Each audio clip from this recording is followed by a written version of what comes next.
Hello, students. We're going to talk today about change, and in particular, we're going to talk about how we need, as organization development consultants, to understand that there really are two types of change that we have to deal with.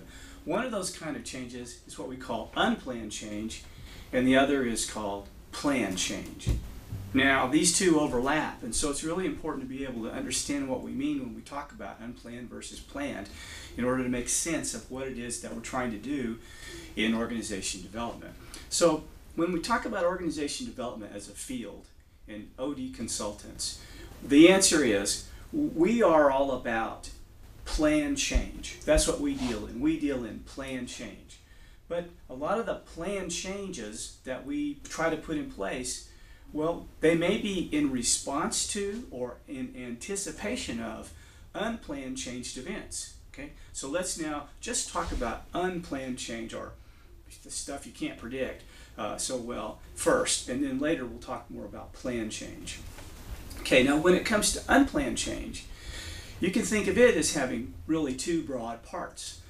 One part is unplanned change that is completely beyond the control or the influence of almost anything other than nature. Hurricanes, tornadoes, floods, sunspots, natural disasters, tsunamis. Well, these are just, they hit you and you're in the nuclear power plant and it gets soaked in water and goes haywire. Well, that's an unplanned change. All right, well, that's one type. So obviously businesses have to rebuild and have to address that. But there's another type of change that fits in the category of unplanned change that affects businesses every single day. In fact, it affects us all. It affects consumers every single day. And this type of unplanned change has a name that was given to it by economists decades ago. It's called creative destruction. Now, one economist in particular, one of the world's most famous economists, in fact, a guy named Joseph Schumpeter, he's the one who really took that concept. He didn't come up with the term, but he took it and he really explained it and took it to the next level. So I'll refer back to Joseph Schumpeter when I tell you that he thought of creative destruction basically as a natural law that takes place in the marketplace. When you have a market economy like we have in the United States or any of the free nations in the world, well, what you see is this phenomenon where somebody will create a product or a service, like this telephone here beside me. And, originally, of course, telephones were like boxes and they were all hard wires and you had operator hello and, plugging things into manual wire systems and party lines and, very, very, very primitive by our standards. But now, of course, telephones are quite sophisticated. And now this, of course, is a hardwired telephone. And it basically, when this kind of technology came along, it destroyed those old manual systems. Well, that seems like a good thing to us as consumers who use phones like this. But to those people who were employed in the business of making those original telephone sets, they may have seen this newfangled type technology as a bad thing.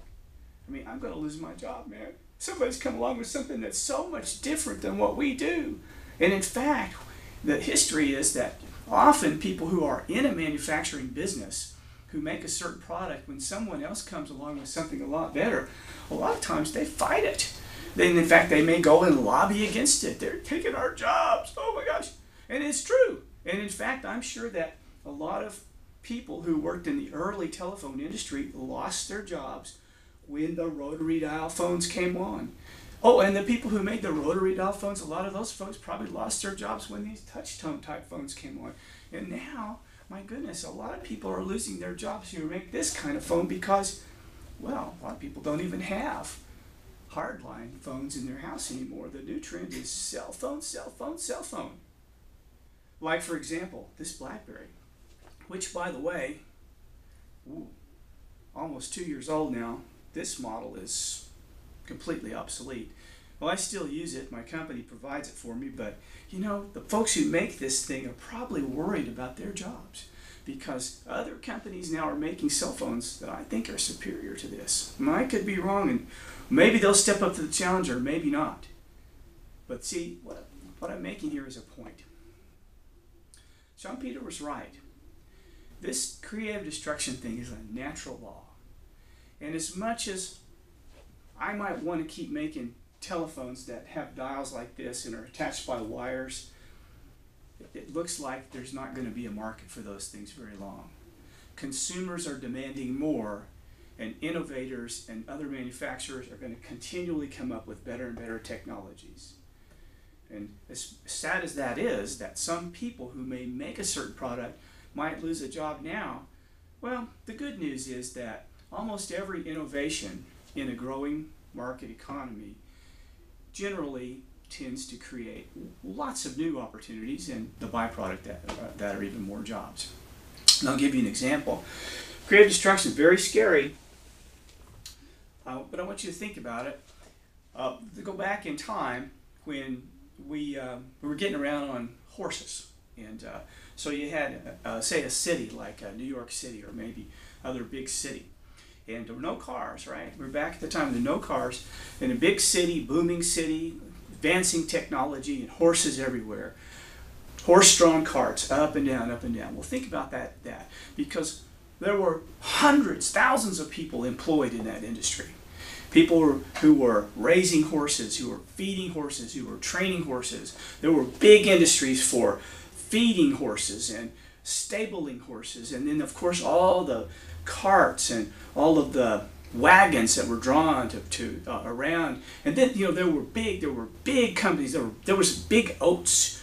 There were big manure. Can you imagine the manure in New York City when you have thousands of horses running around? That was big business. It employed thousands of people.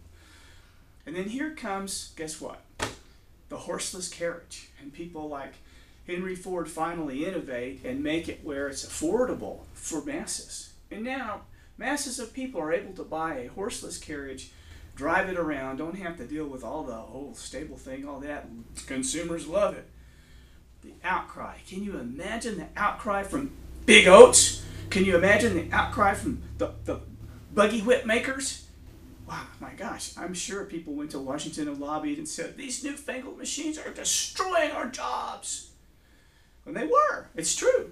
And over time, thousands of people lost their jobs because of this phenomenon we call creative destruction.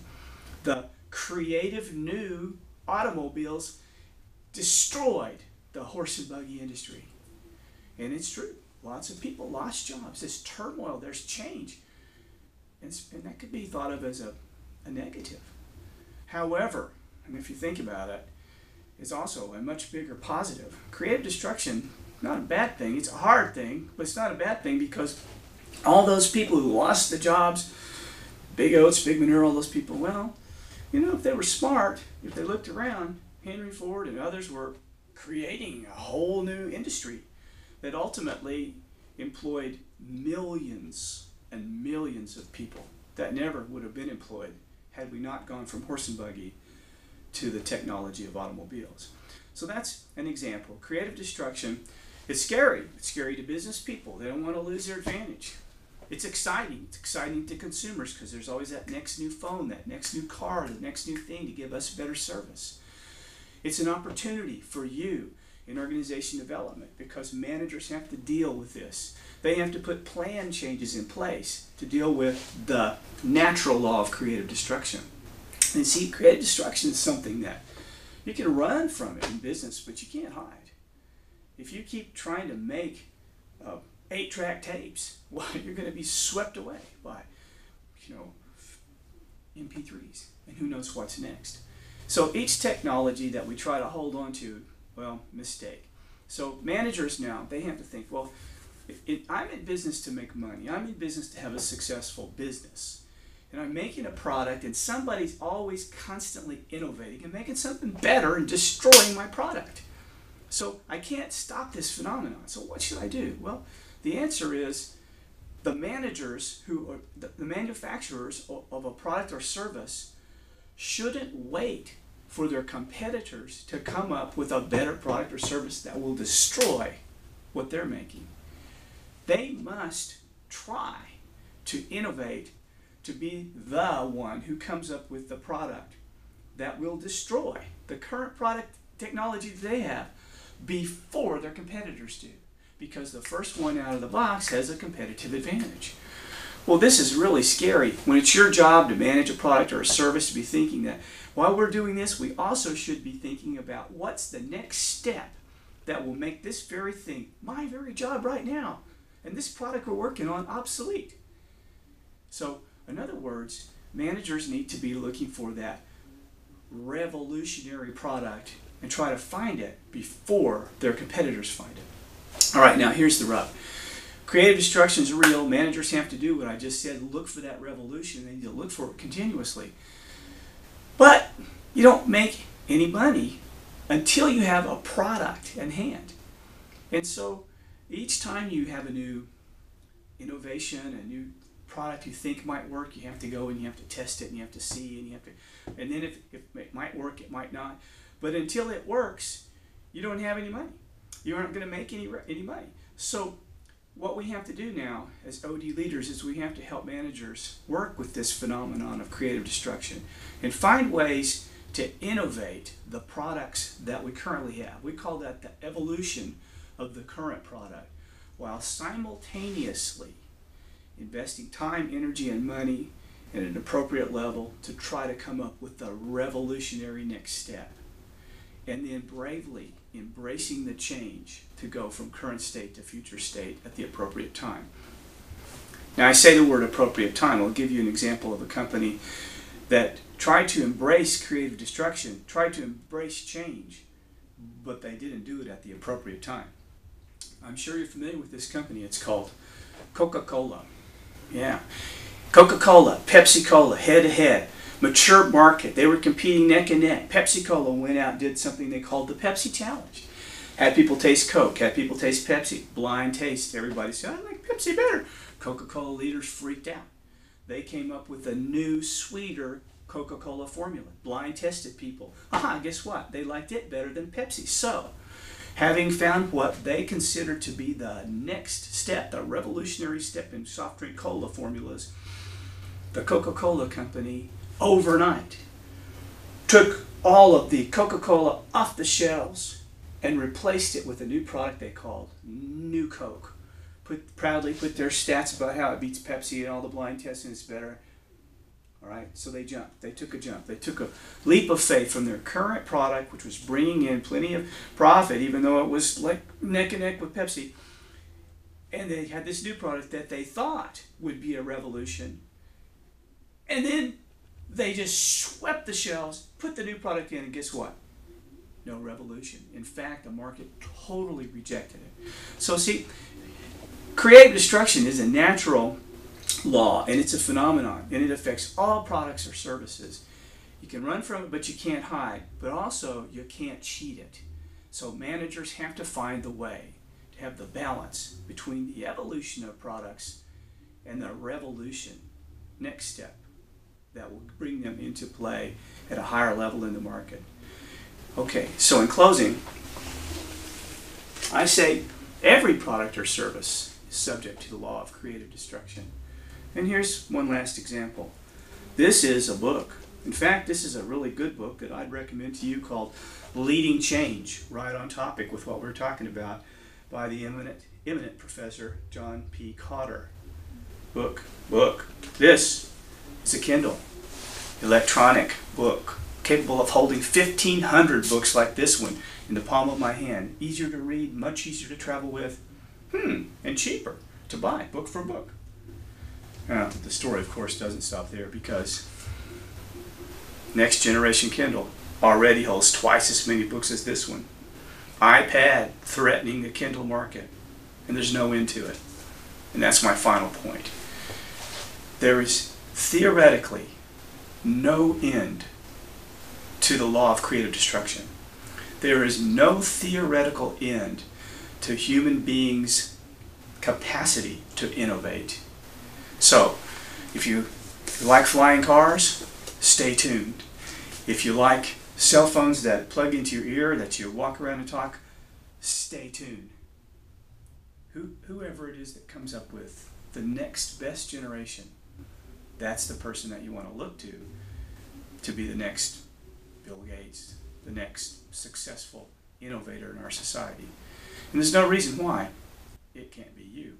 Or if you're an OD consultant, there's no reason why it can't be somebody that you help bridge the gap, balancing the unplanned changes in the marketplace, the creative destruction phenomenon, with the planned changes inside the organization, balancing between the evolutionary of the current products and the revolutionary next step of who knows what. Thanks a lot. Have a great day and be safe.